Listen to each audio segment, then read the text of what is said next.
Снимаем заглушку от боковой части двери.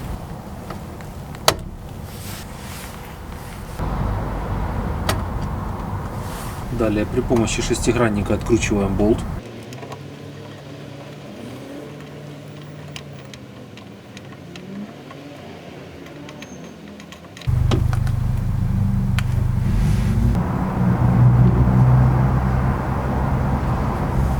И снимаем наружную часть ручки.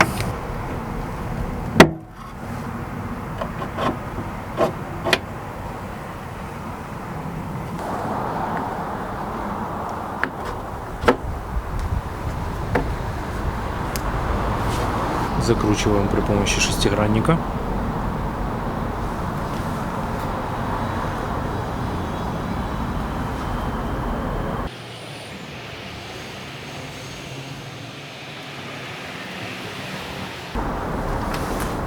Устанавливаем заглушки на место.